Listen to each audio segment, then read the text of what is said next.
Air Canada's plans to restart flights hit a major roadblock as the union representing its 10,000 flight attendants openly defies a government-ordered return to work.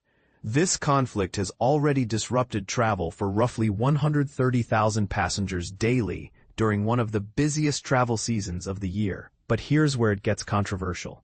Despite an official mandate to resume duties, the union remains steadfastly opposed, pushing the airline's restart plans into uncertainty. The Canada Industrial Relations Board, CIRB, following government intervention, issued an order for the flight attendants to return to work by 2 p.m. Sunday. Air Canada initially announced it would resume flights that Sunday evening. However, after the union declared it would not comply, the airline pushed back its restart to Monday evening. In a statement, Air Canada accused the union of illegally instructing its members to ignore the CIRB's directive. Mark Hancock, president of the Canadian Union of Public Employees, CUPE, spoke defiantly outside Toronto Pearson International Airport saying, "Our members are refusing to return to work. We're standing firm." He criticized the entire process as unjust and declared the union intends to challenge the order's constitutionality. Hancock argued that Air Canada avoided genuine bargaining because they expected the government to intervene on their behalf, a move he describes as undermining fair negotiation. The federal government has not yet responded to the union's refusal to comply with the return-to-work order. Earlier, the airline had suggested some flights would resume Sunday, but warned normal operations might take days to reestablish, with cancellations stretching over a week as the schedule stabilizes. The work stoppage began early Saturday when flight attendants walked off the job at approximately 1 a.m. EDT. Air Canada responded swiftly by locking out flight attendants from airports, intensifying the standoff. The labor dispute escalated after the union rejected Air Canada's invitation to enter government-directed arbitration, a process where a neutral third party sets contract terms, often used to break deadlocks.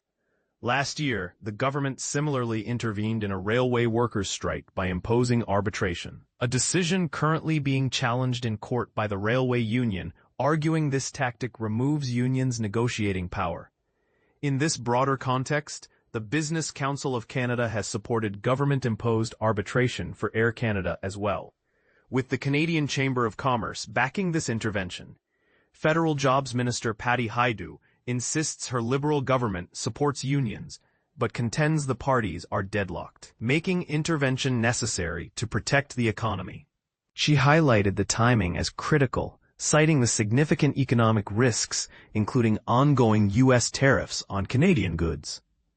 Air Canada informed affected passengers they could seek full refunds via the airline's website or app. The airline also promised alternative travel arrangements with other Canadian or international carriers where feasible, but cautioned that rebooking could be delayed due to peak summer demand. Negotiations between Air Canada and CUPE have been ongoing for about 8 months without reaching a tentative agreement. The dispute centers on pay rates and compensation for work done outside actual flight time, a point of significant contention. Air Canada recently put forward a proposal that included a 38% increase in total compensation over 4 years, covering salary, benefits, and pensions. They claimed this would position their flight attendants as the best paid in Canada. Still, the union rejected the offer, especially criticizing the initial 8% raise in the first year as insufficient against current inflation pressures. This standoff raises critical questions. Should government intervention undermine union bargaining power? How far should airlines go in addressing worker demands amid soaring inflation and operational challenges? And importantly, what is the real cost of this disruption to Canadians and the broader economy? We invite readers to share their thoughts. Do you side with the union fighting for better terms, or the airline and government stressing the need to maintain service and economic stability?